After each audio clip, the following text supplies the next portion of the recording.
you are looking for the webinar with Pragmatic Institute on strategically converting insights from users into business requirements, you are in the right place. We will give everyone a second or two to connect to audio, connect to video, and otherwise settle yourselves. How about this? While everybody's connecting, all of you early birds get to hear some tips and tricks. You will notice at the bottom of the Zoom window, because we are in webinar mode, you have two buttons instead of just one for chatting. You've got the actual chat button, which surely you've all used before for witty banter during your meetings. And you've got the Q&A button. Take a moment to find both of those. They have different purposes. If you would like to ask a question to our presenter at some point during the webinar today, use that Q&A button. That will help me keep track of all of your relevant questions so that I can toss them over to Steve when it is time for that. If you would like to just send encouraging comments to each other or otherwise make bald jokes, who knows what, stick that in the chat for everyone's benefit. There you go. Anything relevant, questions you want to ask to Steve, put it in the Q&A. That will be very helpful for me.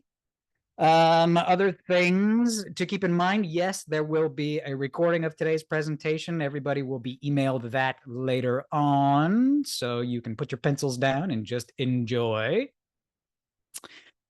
And let's see, I'm saying 2 minutes after on my clock. So we've got the ball jokes coming in. Thanks, Radish. Yeah, that's great. That's great. Radish has figured out the difference between the chat and the Q&A. Good job. Good job. All righty. It is about time to get the show on the road. Welcome all. I am Eddie Gordon, courseware designer at Pragmatic Institute, and have the great pleasure of being joined today by Steve Hamrell, strategic product advisor and PM leader, for a conversation on how to strategically convert insights gathered from user interviews and HEDOs into precise and accurate business requirements. One more second, it looks like, for our audience to get settled. How about this? I'm going to do this. I'm going to toss out a question so you can practice using the chat.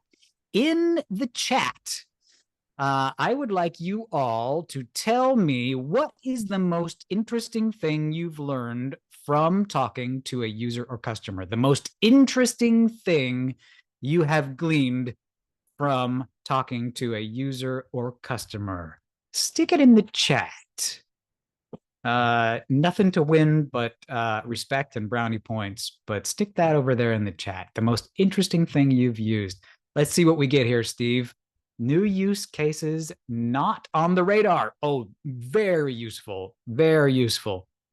A reminder, we are now sticking these in the chat, not the Q&A. Here's some interesting ones. A need for user education, very useful. Someone found key pain points, yes. Discovering what impacts patients and how to improve products and overall functions. I mean, this is what your user for, right? You guys are in the right place for today's presentation, that's for sure. Oh, interesting, Laura, that women manage healthcare for all of their family. What an interesting insight that you could probably only gather by speaking to them about it, right? Yeah, very interesting. Things that make my products very sticky. And I assume, Angela, that you mean that in the marketing sense, not the literal sense. We'll just not let our imaginations go wild about your sticky products. Beautiful. You guys have done very well. You have figured out the difference between the chat and the Q&A and given us some interesting insights. Steve, I think that it is time to raise the curtain on this new topic today. What do you think? Sounds good to me. I think you got one or two more slides here before they let me start. We sure do. Quick announcement. How about this one? Once again, I'm Eddie Gordon, courseware designer at Pragmatic Institute. If you have taken any of our courses or workshops, you've most likely seen some of my work. much of which is also available in the Pragmatic Alumni community. Slide now up on your screens. That's where you get to go to find insight. You can converse with other members of the industry. You can find tools and templates there that will help you in your career. An invaluable resource. Be sure to check that out if you've not done it before. And one last announcement. This is kind of a big deal for anyone interested in certifications in your careers. If you have taken any of our courses, this is going to be exciting for you as part of our commitment to a continual improvement, listening to customer feedback. We've made exciting updates to our certification qualifications. Now you only need to complete 3 courses instead of 4 to earn either your product manager or your product marketing certifications. 3 courses instead of 4 for each of those certifications. And just to celebrate that, you can right now get $200 off of each of those courses now through July 31st. So whether you're 1 course away or 2 courses away from getting that certification, you can start that journey with Pragmatic at $200 off. Check out the links that Callie will helpfully post in the chat to figure out how to take advantage of that limited time offer. Only good to July 31st. All right, we're done with the commercials, Steve. Flip on over to that next slide. And this is the part where I get to embarrass you by reading your bio, everyone's favorite part. Steve Hamrell has over 20 plus years in the product and technology space, working for brands like Carvana, Disney, Dealer Socket, and most recently, Hallbox. Steve specializes in bringing a unique customer-centric perspective to the practice of product development while focusing on delivering an improved customer experience throughout every facet of the product lifecycle that he touches. He is a regular product Midas with the Midas touch. Everything that he touches is gold. Steve, thank you so much for being here. We're going to turn the time over to you to make us all smarter. Awesome. Thanks, Eddie. Everyone, good morning, good afternoon. Not sure where you folks are listening from, but it's great to be here with everybody today. As Eddie mentioned, I've been in product and technology for the last 20 years, doing all sorts of fun and exciting and sometimes not so exciting things. But recently, having started at Car Wars about 2 years ago, we're focused specifically on telephone solutions and AI, all sorts of great stuff around phones and technology. And if you want to talk about them later, please feel free to find me on LinkedIn. I'm happy to talk about telephones with anybody. It's a dying art, and I love it for some reason. But I'm glad to be here with you all today. We're going to talk about turning customer interviews into data that you can use to help drive your product roadmap. So let's talk about our agenda today. A couple things we'll talk about first is, why do we need customer interviews? How to conduct some good ones? What do you do once you've done your interview? How to vet your data? How to use feedback to your advantage? And then I'm going to end it with my 3 golden rules. Those are the ones that I try to live by when I'm doing these. It's what I preach to my team. Hopefully they'll provide some insight for you and give you guys an opportunity to walk away with something you can use in your practice today. So the first thing, why are customer interviews needed? Well, we know our customers are experts on the tool.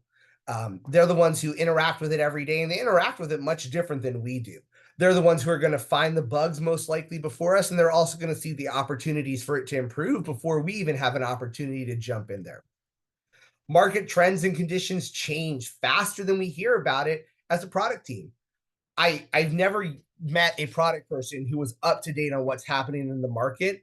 All of us, for whatever reason, are always 3 to 5 months behind. I don't know why. Maybe we need better newspaper service. I haven't figured it out yet, but we are always behind because our customers are the ones on the front line dealing with that every day.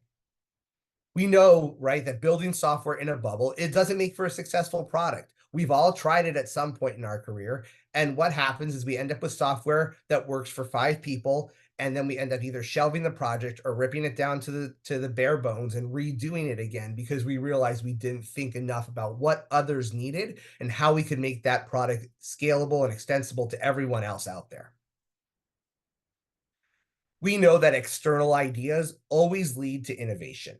The most important place that we get those ideas is going out in the field, be that to a customer, a trade show, into the market itself. If you have a consumer product, looking at what's out there, we know that those external ideas lead to innovation on our part.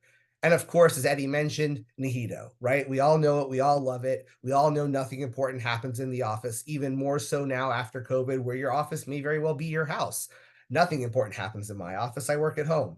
But I know that once I leave my house and once I go out in the field, I'm going to make inroads with a lot of people who are going to help me drive my product to be better. So, how do you conduct a good customer interview? Well, first, we want to ask open-ended questions.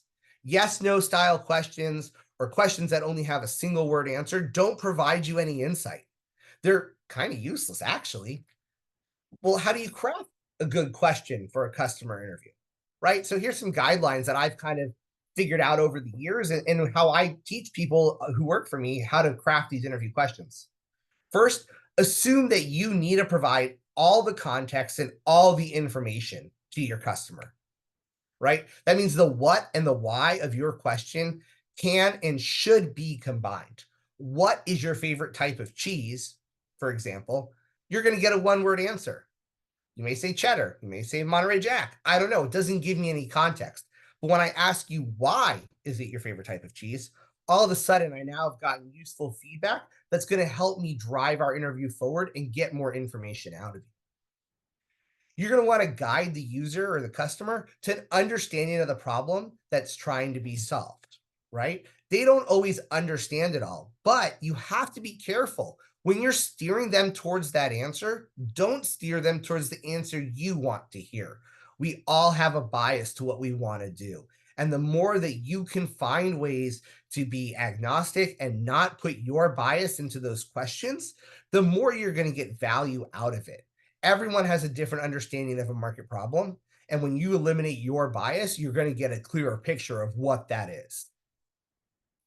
You're also going to want to build off of questions as you go to generate a deeper level of thought and understanding. We talked about wanting to combine those what and why questions. You can reference back to those in future questions. So, what's your favorite type of cheese and why? And I may come back to you later and ask you, what's the most you'd pay for that type of cheese?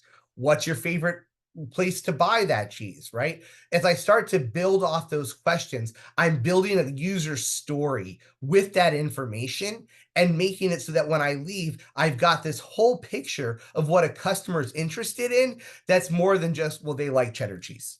I've now learned so much about them, and I've built not only a market problem, but I've also started to explore solutions without really having a solutioning session with them. I want to make sure I ask clarifying questions that elicit more detail from the customer. So many times I've been interviewed or I've been on calls where people are doing interviews and I say something, and because people don't understand necessarily the vertical that I work in, they just kind of shine it off and keep moving forward. But what happens is they missed a really key point because it was something that they were not 100% familiar with. So make sure you ask those clarifying questions. More often than not, the people who you're on these calls with are going to be wanting to tell you more detail. So the more that you can ask them to give you that information, the better information you're going to walk away with. And lastly, ask them to apply it to a situation they are familiar with. When you speak in hypothetical terms, it's really hard to be in this nebulous space where it's all hypothetical and it's, well, what if this and what if that? That doesn't really work. But if you ask them to apply it to a situation that they're familiar with, that they interact with each day, now you've given them context of how you're thinking about approaching a problem in a way that's going to help them give you better data. Some example questions are here on the screen. And these are ones that I picked from some random interviews I've done over the last few months. What are your 3 biggest challenges for your business in the next 6 to 12 months? It's a super broad opening question. I'm going to get a lot of different answers. If you had to give up all of your software programs except for one, what would it be and why? What's so great about that program that makes it integral to your business? Right? Again, it's that what and why. It's that one word answer followed by that follow-up. And then I'm going to dig into it more. Tell me more about that. Ask them what they see from other people. We know that they're getting hit from salespeople all the time. In any vertical, you've got to think that your decision makers are seeing 4 to 5 sales emails a week hitting their inbox that they look at. That's not the 75 others they delete. And of those, they probably take a couple calls. Why? Sometimes it's because there's free AirPods if you decide to go on a demo. Sometimes it's because they might genuinely be interested in that product or service that's being offered. Ask them what they're seeing. Sometimes you will find out more from them than going to a conference and shoulder surfing as you walk the show floor. And ask them if they tell you, hey, I've demoed all these other people, I've seen all these things. What's one feature that you haven't seen? What's something you're lacking? What are you not seeing from the people in our industry that you want to see? Those type of questions really open up more information than a typical Google form survey is ever going to give you. So let's get back to how we conduct the interview questions. We want to look for a good mix of customers, large customers, small customers, ones with different market penetration and billing rates, right? I don't want to listen to just my large customers in this industry. I don't want to look at the ones who spend the most money. I want a mix of everybody. And sometimes we are all guilty of it. We listen to the loudest, the biggest, and the noisiest customers. But sometimes it's those customers who are the smallest ones who may have the most genuine insight that you can go after. Next, this is a big one. Record the interview. Do not try and take notes during the call. You will not be engaged, you will miss key information, and you will get less out of it. If you need to take notes, it should be very short. Come back to question 3, right? We're not looking for you to take notes like you did in college about what the professor was saying verbatim so you can study them later. That's why we have recording, right? This recording today will be shared out sometime later after this webinar is over, so you can come back and take notes on it. Always record your interviews. It's the most important thing because you can do so much with that recording, and we'll talk about that. Remember, silence is golden. Say less, listen more. Don't try and control the conversation. Let the customer go. Let them go off on their tangents as long as it's on topic. The more that they talk, the more we're going to learn. In pragmatic, we all learn that our favorite phrase, I see, tell me more. That's interesting, tell me more. That's the listening part of our job as product managers, is listening to these customers and letting them talk. Sometimes they'll talk themselves into these giant ways of thinking that you never even thought of that could spur a whole nother level of questioning that you really want to explore. Now, the interview's over, you've gone back home, you've logged off the Zoom meeting, whatever it is. What do? Well, there's some do's. First, review your recording and build your notes into groups. When I do this, I build it into 3 sections: my must-haves, my nice-to-haves, and my don't-do-its. And I build it like this. This is my feature breakdown chart that I built for my team. This is what they use today. When they go into a customer interview, this is what they're filling out. I have a regular Nihito form. I have the one that we use from Pragmatic, and that's great. I asked them to summarize what are the top points, all those 3 or 4 questions that are on a standard Nihito form that we've all seen. But then I asked them, when you're doing feature analysis, break it down for me. What did your customer say they have to have? What was the most important thing? What did they keep hitting on? And what do they tell you? Don't do it. I don't want to have to be able to do this. I don't want to have to do that. When you start to break it down into these key bullet points, it's going to help drive your roadmap and drive your feature set that you're building to something that's going to make more sense for your customers on day one. If you try to look at it from a perspective of, well, we're just going to build it, but we're curious, you may not have the adoption you're looking for. Create word maps for your must-haves. Now, this is something new I started doing about a year ago, and it's actually been a game changer. So we build word maps, right? I use the one that's included with our dev product, monday.com. They have a plugin that lets us do it. It's really cool. But I know Microsoft does it. Jira can do it. There are some free sites out there. I've listed a few of them here. You can take that recording, upload it to a YouTube channel, and pump it into a word map. It will generate your word cloud or your word map for you. If you do that for every interview, all of a sudden you're going to see the words pop out and the themes pop out that you would have missed just trying to listen to that interview. When I started doing this with my team, we found that we were missing 3 to 4 features that people were asking for in an interview every single time, consistently. We started doing word maps and or word clouds, and all of a sudden we realized we were getting better detail and more information out of those interviews than just trying to take notes alone. So if I do 5 interviews, I upload 5 to my YouTube channel or my MP4 files, pump them into a word generator, and now I've got these word clouds that I can compare against that feature breakdown, against the notes that I take rewatching it on the recorded interview. And now I've got this great information of what are people really talking about? What were the words behind the words? And it makes a huge difference in how you approach things. Also, you got to be realistic about what you can and can't do. We all like to think that we can boil the ocean. You can't. We can't. It never happens. Be realistic about what you can and can't deliver. But there's also some don'ts. Don't expect repetition of ideas. Look for themes and group comments into them. You might hear people talk about similar ideas. That becomes a theme. They're never going to say the same thing. And if they do say the same thing, that's great. That's awesome. That's the best thing we could ever hope for. But it doesn't happen very often. Instead, you're looking to connect ideas that are similar so you have a sense of what you need to do. Don't overcommit to your MVP. This goes back to the same thing on the do. Be realistic. Don't overcommit. Be realistic about what you're going to deliver.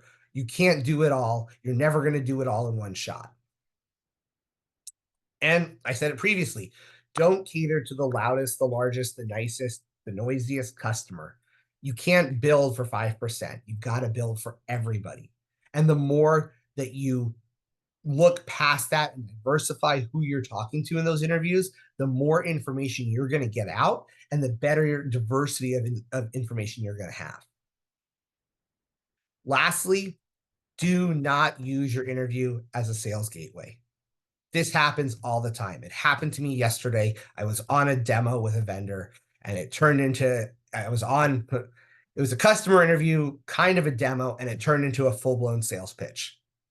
It sucks. That's not what these people signed up for. When they signed up to talk to you, they want to talk to you because they want you to hear their ideas, not that they want to get pitched on what you're selling.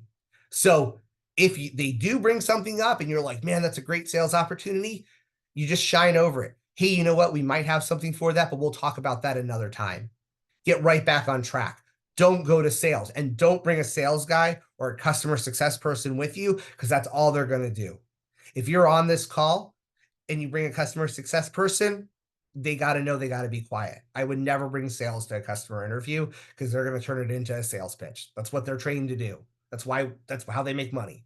So don't use it as a gateway for sales.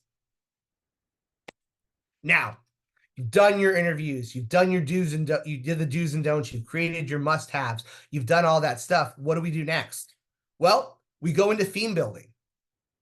So for me, I try to stay around 3-4 themes when I'm coming out of an exercise, right? If I've talked to 10 customers, I'm looking for 3 to 4 common themes.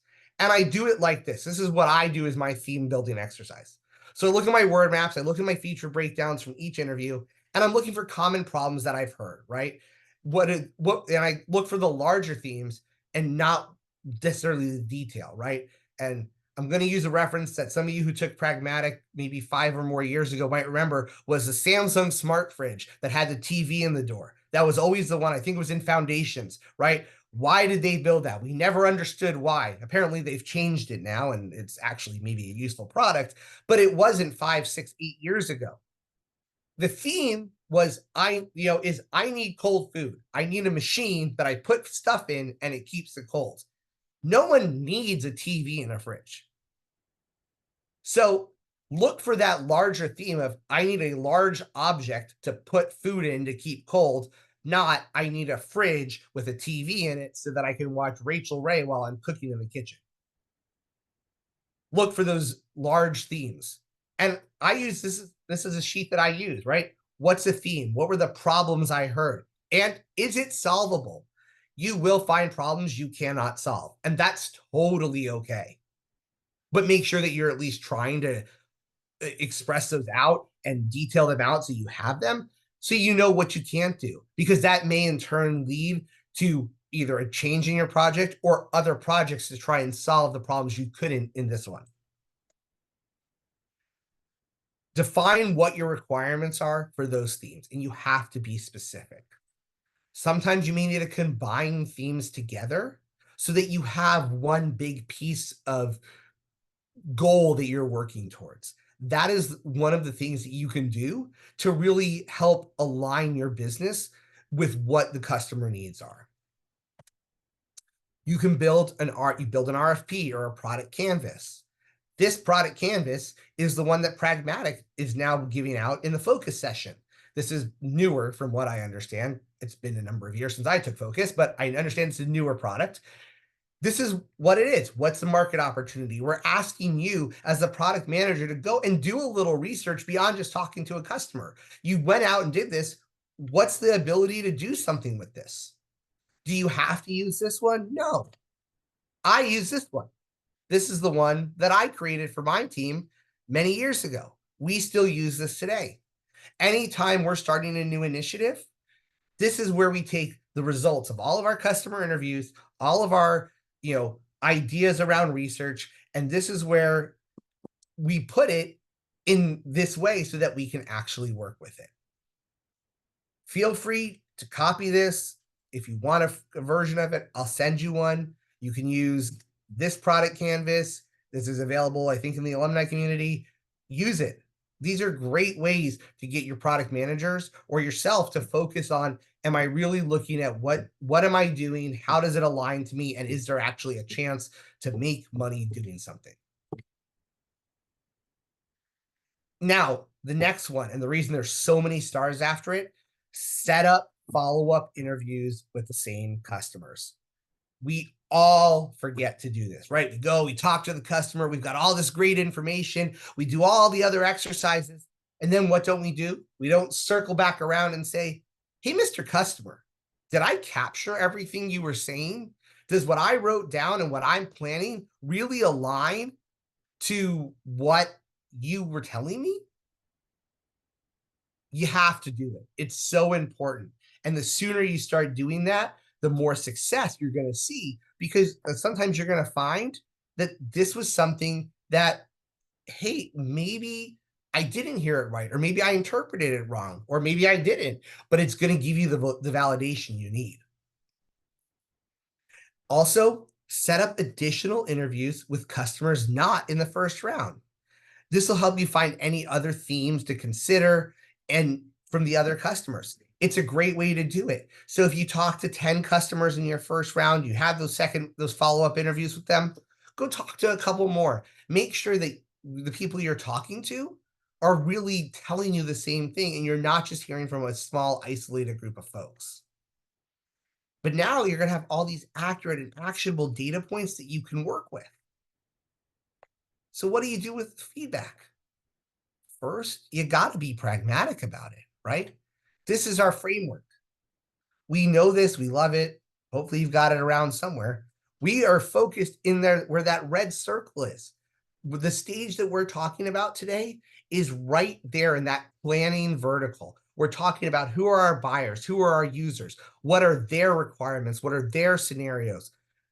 Before we can go left or right on this spectrum, we've got to get those things right.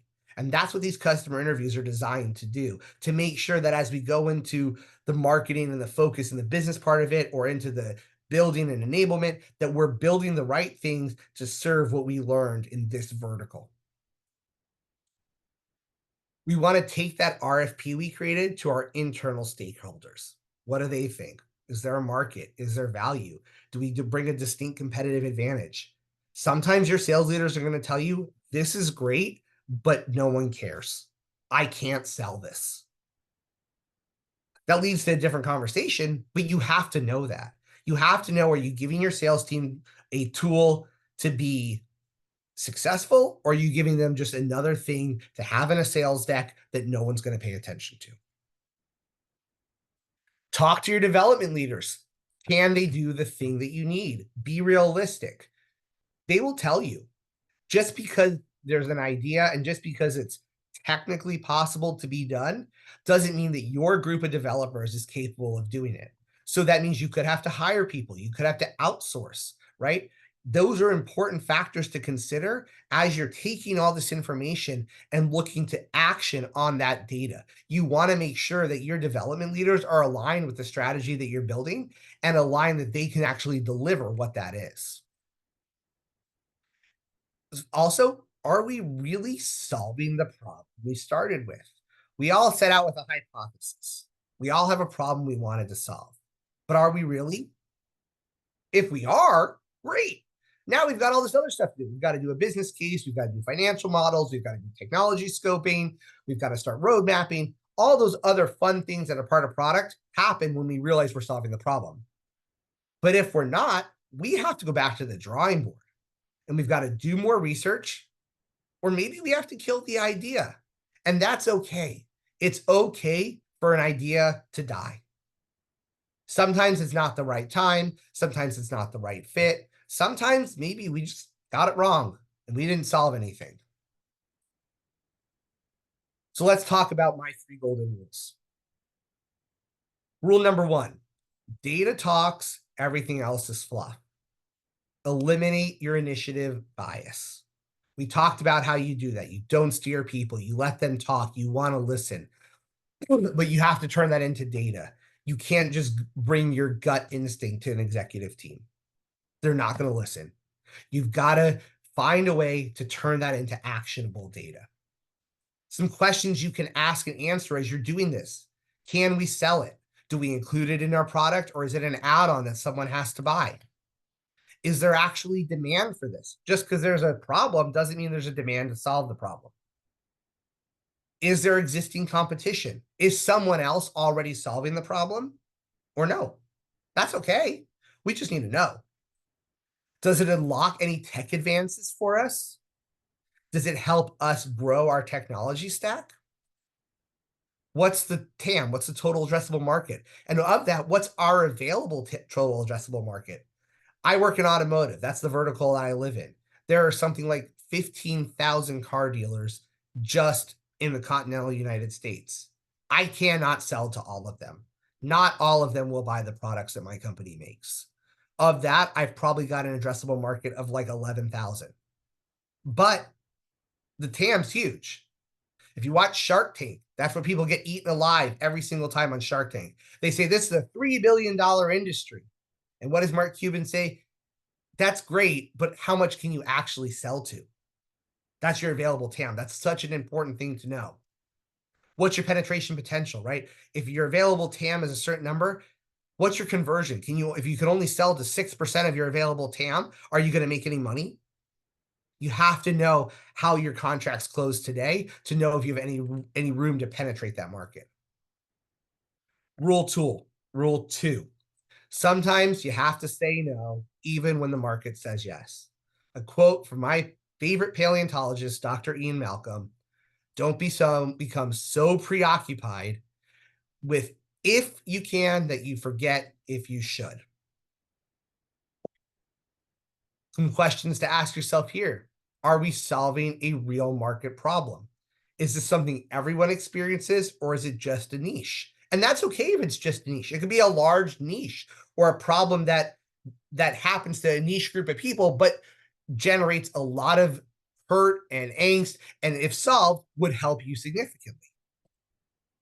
Is there an existing solution? If there is, are we better or different? We don't want to be an and then, and two. We don't want that.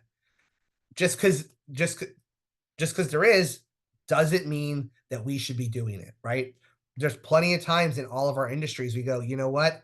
This other person does it great and we're going to let them do it. We're not going to try and invade on that space because we could never be better than that. And it's not what our forte is.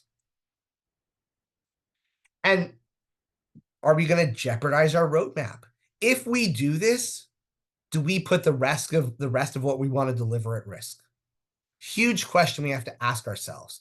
Everything takes resources and we only have so many of them. And lastly, are we going to lose customers? If we don't do it, our customers are going to churn. It's important. We have to know. Rule 3, consistent and constant feedback and market research for the life of the product. In academia, we call this publish or perish. That means you've got to write, you've got to constantly be out there updating and getting better. Former governor of California said the worst thing that you can be is the same as everyone else. I hate that. And he's right. We don't want to be a them too. We don't want to be an also. We want to be better.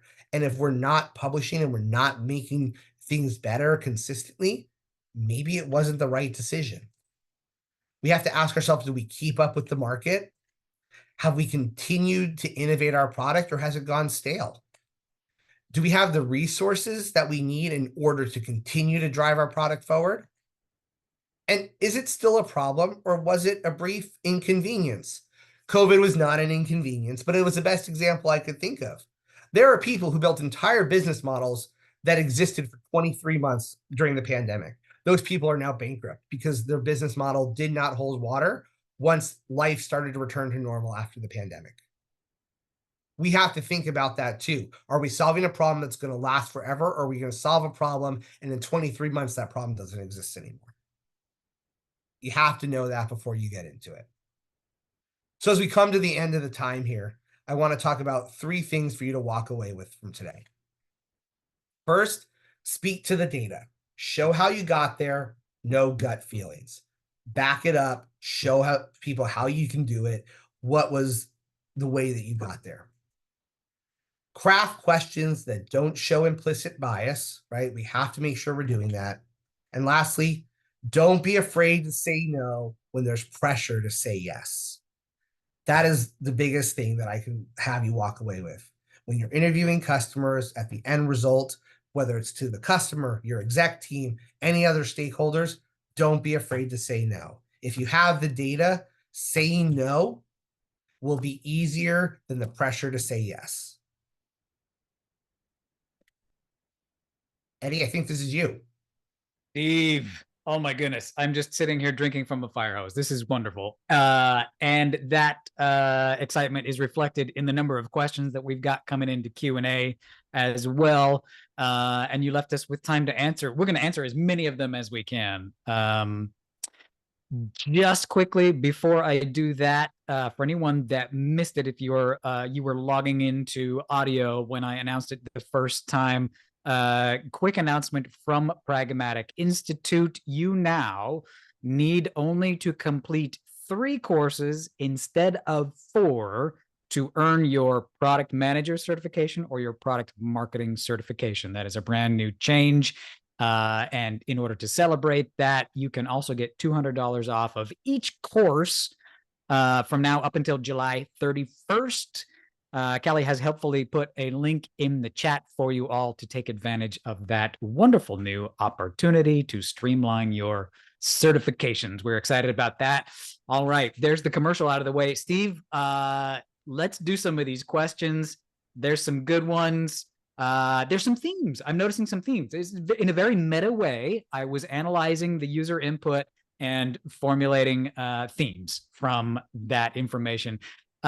Several people had questions about recording the interviews, whether that was a necessity and what impact recording the interview might have on the interviewees or even the pool of interviewees that are willing to speak with you.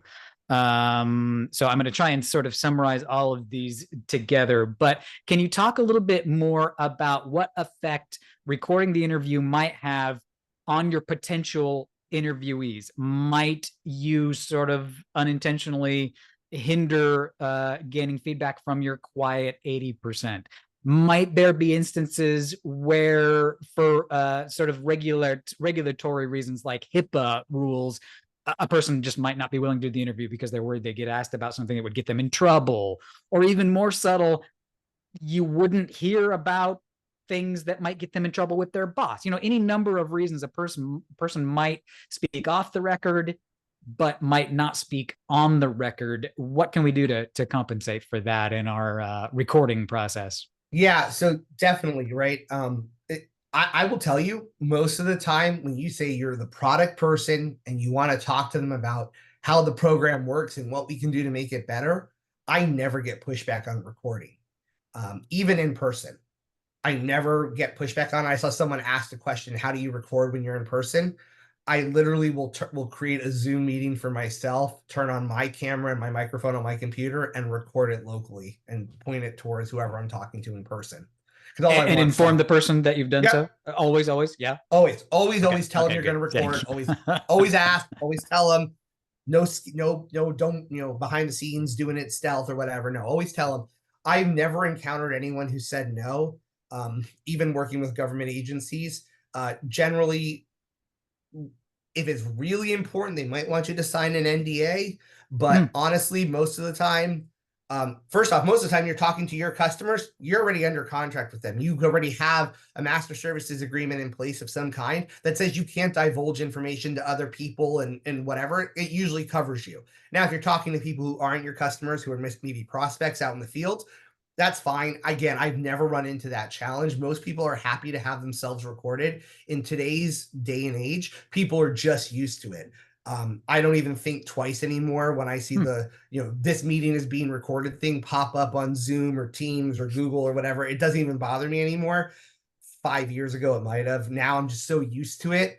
Right. And most people are too. Right. Yeah, and whenever we download a new app, we sign away our firstborn child by clicking the box before we can go on with it too, right? There's that too. Just becomes commonplace. Thank you. Good question there. There was an interesting discussion going on in the chat regarding whether or not to sell something at the end of the interview. Your recommendation was don't sell it. Don't turn it into a sales opportunity.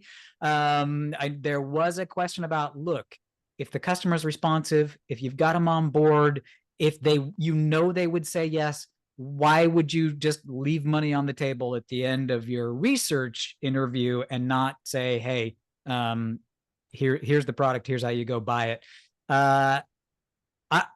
There was a wonderful response from Angela that was so good that I thought I would sum it up here with her comment. Angela said, it comes down to trust. People agree to interviews on the basis of it helping them and no pitch. For example, if there's a solution to sell that will help, you can ask for permission for a follow-up demo or a sales meeting later on, exactly right? It. Steve? That's Angela, you hit the nail on the head. That's exactly what I do, right? If someone said, if I tell someone, oh my gosh, I've got something that could help you with that, it's always followed by, I'll have someone follow up with you about it later. Let's keep this meeting focused on product and innovation and what we're in our interview today. It is not a sales opportunity. Now, will people be more receptive to taking a sales call if they've had a positive experience with you? Yes. But someone else said it in the chat. I was just scrolling through it here while Eddie was giving his pitch on getting your certification. Someone said, you should always be selling as a product manager. You're right. You are always selling. You're selling yourself and you're selling your product, but you're not selling a contract. You're just selling the benefits of your tool. And if you've done a good job and you've done that interview the right way, the receptiveness to someone to take a sales call from your sales team is going to be much higher. Yeah. Wonderful. There was some excitement when you mentioned word cloud generators, Steve. Also, a couple questions. First of all, can you clarify for us where in your sort of process chain the word cloud generators would be used? Now, are we talking word cloud generators as is they analyze some script and they show you big words and little words based on how commonly the words were used? That's what we mean by word cloud generators. Yep. We're not yet talking about another useful tool, which is an LLM or AI, yep. Right? That's a different thing we're talking about. So where in this chain would be the best place to use the word cloud generator to gather insights? So I do it after I've completed the interviews, right? And you can do it after each one or after you've done all of them. Doesn't make a difference. So that was one of the questions. Should the word cloud generator be applied to an individual interview to see which words that person used the most? Or are we talking about applying it to multiple interviews? You're going to use it across multiple, but you can't. Unfortunately, our technology isn't quite good enough that I can pump 5 or 6 or 7 interviews all at once and have it give it to me. If you find a way to do that, maybe string a bunch of MP4s together and upload them as one file. Maybe that'll work. I mean, by all means, go for it. Like, I'm totally all for innovating. I just do it per interview. Someone asked what I use. We use open, no, open, something open.ai, something on Teams. That's, I don't know, some Teams plugin that I have that I use for recording interviews, for transcribing them. With doing it from Zoom, I have a super hacky way of doing it that I am embarrassed to admit that I use, which is I pump it into TikTok, and I use TikTok's generator to generate subtitles, which will generate a meta file with a transcript. Wow. It's super janky and hacky. I've yet to find a good way to do it on Zoom, but there's like Zoom Copilot and stuff you can have. We don't use Zoom very much, so I use the one on Teams, which is great. And it will give you, it loads it into a stream file for you in Microsoft. It'll generate a transcript file from you that you can download as either text or CSV. You can convert that to a flat file and pump it into any word cloud generator. You can also just take the raw MP4 and upload it to your YouTube channel. I have a private YouTube channel that I use that's unlisted. I pump it in there, grab the unique link, and pump them into a word cloud generator. Right. One of the concerns that I saw in regards to word cloud generators specifically was that they are looking for the usage of words, not necessarily themes or ideas. So, for instance, if one person in an interview said, the interface was loud, it hurt my ears. Yeah. And another person says, wow, I cringed when I heard that beep. None of the same words were used, so they may not be found and brought forward by a word cloud generator. However, I believe putting both those transcripts into an LLM these days, we now it can look at those and realize, oh, that's the same theme, and bring it to your attention. Correct?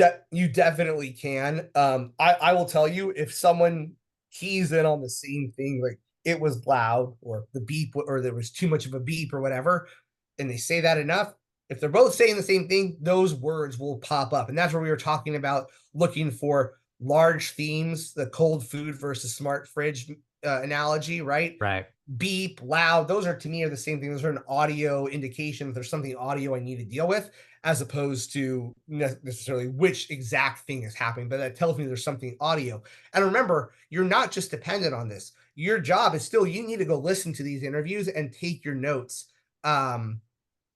So this is, a big thing to do.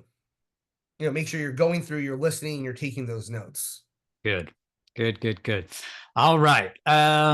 Question from Anonymous. Anonymous asks a lot of questions, but in this case, Anonymous is asking, what are some best practices in identifying and capturing interview opportunities from potentials or evaluators who are not yet our customers? How do you find those people, and how do you sit down and talk to them? Yeah. So what I've had success with is I actually go to my sales team and I say, hey, who have you been engaged with recently that continues to keep coming back? Maybe you haven't signed them. It's fine. Right. And depending on the vertical, your sales cycle could be really long. Right. And your salespeople will know generally after 1 or 2 meetings if that's going to be something that they can continue to pursue or if it's a dead opportunity. And so sometimes we've used that and as a tool to help drive the sales process. Hey, Mr. Customer, we really like you and your business. So you've had a couple meetings with us. Our product team would love to talk to you. Would you be open to it? It's not sales, right? But we're using it as a sales enablement tool to drive that sales process forward, showing the customer that we value them. And so go to your sales leadership team and ask them, do you have any customers who you need this kind of a help with, or who have been super engaged in the process and wanting you to talk to, all these different stakeholders of their company? Those are the people who are going to give you kind of the best insights. Brilliant. Here is a question from Michael. Michael says, my company, because the key customers are located primarily in Asia and a large portion of them speak Chinese as their primary language, I need to use our regional product marketing teams to conduct interviews. How do you properly train a remote team to use these BKMs for interviewing, especially following up on responses to open-ended questions and how to know how or where to dig down on interesting responses? Any thoughts on training someone else to do everything that you've trained us to do today, Steve? Man, that is a huge challenge. It is. I'd have to think about that. I mean, obviously you can take them. What I would probably recommend actually is to try and find at least one customer who, if even if they are in Asia, has a decent enough command of the English language that you can do that, and ask your product marketing team to shadow you on a call. That's probably the best way that I've found to do it. The kind of learn by doing, learn by observing method. Definitely something that you can do there. Hopefully you can find, someone who fits that bill that you can use in that scenario. That one is that's a good one. I'll have to think about that. There's got to be some other ways too, but I think off the top of my head, that would probably be the first way I would pursue. Good opportunity. And as another step, of course, today's presentation will be recorded and everyone will get a copy of it and you can review it as needed to help in your training and your internal buy-in process, right? Steve, here is a question. Anonymous has asked another question. What are some ideas around appreciation for an audience that is not allowed to accept monetary style gift cards or similar gifts? So talk to us a little bit about, first of all, maybe the value of providing rewards or gifts for interviews, what effect that might have on your interview pool again. And then if you are deciding to offer rewards, what do you do for people that are not allowed to accept them? Anything you can do to entice them? Yeah, so there's a couple different ways to do it, right? I've done a couple different versions of this. I've done one where for doing an interview, we gave them 30 days of our newest product for free. 30-day demo didn't cost us anything, didn't cost them anything, didn't hit the monetary note. The other thing is I've done, catering type orders for people. I've, do that. We'll buy, we'll cater in some kind of lunch for you guys. Generally, the food thing tends to skirt very gray around that whole cannot accept monetary gifts thing. Food does, okay. I've heard and experienced that food is kind of the one people tend to look the other way at. If randomly Panera showed up at your office one morning and people are just like, oh, cool, Panera. Yeah, I've done that. If I'm in town, we've definitely brought in food. I mean, that's always food again, right? Food's the one that usually kind of skirts the gray area. If you buy enough of it and just, fill someone's break room with donuts and bagels and coffee and all that stuff, no one really looks down on it. The other one, right? Obviously, if you can't do that, definitely giving them product access. Either, like Pragmatic could say, hey, we're going to give you access to all of the webinars or all of our we'll give you access to a class for, X number of days to go in and take the class, async or something like that. So there's opportunities to use your own product as an incentive to generate those. I want to call out Justin's comment in the chat there. Justin says, for clients that can't accept gifts, we often will make donations on their behalf. For example, we've partnered with foundations to plant trees or donate backpacks for children in need. My goodness, how's that for an approach? Let's make the world a better place for you if you'll take our interview. Nice. Yeah, Justin, that's a great idea. Yeah, especially if they do, around the holidays, a lot of offices do Toys for Tots or there's another one I think the fire department runs for underprivileged kids. Definitely, those are great ones to do. Really cool idea. All right. Charlie is asking a question about personas. Based on your user persona interviews in round one, won't you need buyer persona interviews in round two, in addition to your users, also to validate that they would buy the themed requirements? So do we need a balance, of course, of the users and the buyers in all of this? Absolutely. Yeah, especially if you work in an industry where the users and buyers are very disconnected from each other. Um, that's super important to have both of those sets of interviews. In some industries, those two are very much the same person. In some, they're not. So you want to make sure you're capturing both, whether that means two sets of interviews or just finding the right person to come in who serves both those roles in your vertical, if applicable. Absolutely. Good. Let's see here. Checking the clock. We got time for a couple more. Are you good on time here, Steve? Yeah, I'm good. How about this question from Angela? How do you set customer expectations for the interview? What words do you say? Specifically, what words do you say, Steve? Customer expectations for the interview. So how much do they know coming in? Do you tell them this is what the interview is going to be like? This is the kinds of questions I'm going to ask. This is where we're going to sit. It's going to be recorded. How much information do you give them Yeah, I'll before the usually actual tell interview them. starts? I usually try to tell them kind of the high level theme, right? I'm coming in to talk to you about a new product we're looking to build, right? Or I'm coming in to talk about a problem that we've heard come up, and we want your opinion on how we can solve the problem. I don't, like I said, I don't really mention the recording thing. People just kind of assume these days that things are going to be recorded. So that's not a huge issue there. I generally will just, like I said, I'll give them the context of what we're going to talk about. Sometimes they may say, can you give me questions ahead of time? And I may find I don't give them all the questions. I might give them a couple to kind of get their brain thinking about it.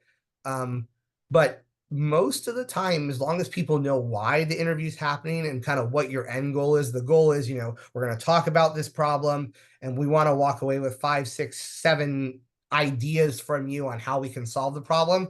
That's usually enough to garner interest from someone. Right. Good one from Katie popped up here, and you mentioned this a little, but let's go into a little detail if we can. How do you translate the insights into data specifically, right? So you talked about word clouds, you talked about finding the themes, you showed us those nifty charts that break it down into what to do, what not to do, what's really necessary. But any other tips on specifically translating insights into data but how about you've got a very data minded executive that you've got to present to, right? Exactly. What's the best way to approach that? Yeah, so you actually have to go, and you're going to sound like a newscaster, or one of those the dentist commercials, 7 out of 10 dentists recommend, right? See, that's exactly what you're going to do. I talked to 13 different customers. Of them, 8 of them all expressed X, Y, and Z as a must-have or a problem that they're facing. So when you start to quantify it, when you do the exercises of pulling out those themes and pulling out those must-haves and building the word cloud, now you've given yourself a way to count, right? An actionable data set.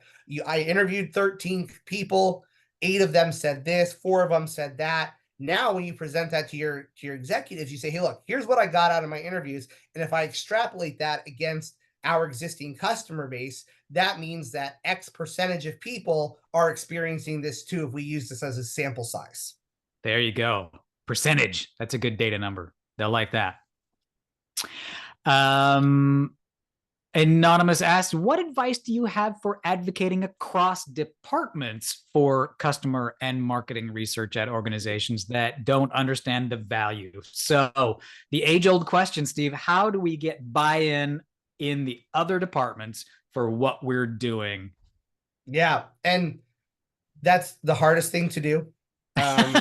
We saved the hardest question till last. Yeah, I won't lie. The hardest thing to do, but what I find really works is sometimes just sitting down and walking them through your process.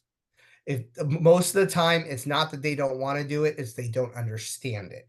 So understanding is the biggest thing. So if you can sit down and walk them through the process, we're going to interview them, we're going to ask them these questions, and we're going to use that to do X, Y, and Z because this is what our end goal is. All of a sudden the buy-in changes. The more that you expose your process to other departments, the more they buy into it. Yeah. Beautiful. Steve, we are at the top of the hour. We did not get to all of the questions. In fact, they are still coming in. That is wonderful. Folks are engaged with what you had to say today. if people had an urgent question that they needed to ask you, and we just didn't get to it today, are you willing to give us any sort of contact info that they could reach out to you? Yeah, find me on LinkedIn. It's the best way to get a hold of me. All my things should be open. You feel free to send me a DM on LinkedIn, or any other social media platform you can find me on. I will answer those there. But LinkedIn's probably the best way to find me. And if you want to set up a time and talk, by all means, find me on LinkedIn. Happy to carve out 30 minutes somewhere and we can chat more in depth one-on-one. Wonderful. Steve, this has been so much fun. You've made us all smarter. I can feel it. Awesome. Thanks, Eddie. My brain is growing. Everyone, it has been wonderful. Thank you so much for attending with us today. This has been another Pragmatic Institute product webinar. So good to have you. Join us again next time. We'll see you later, everybody.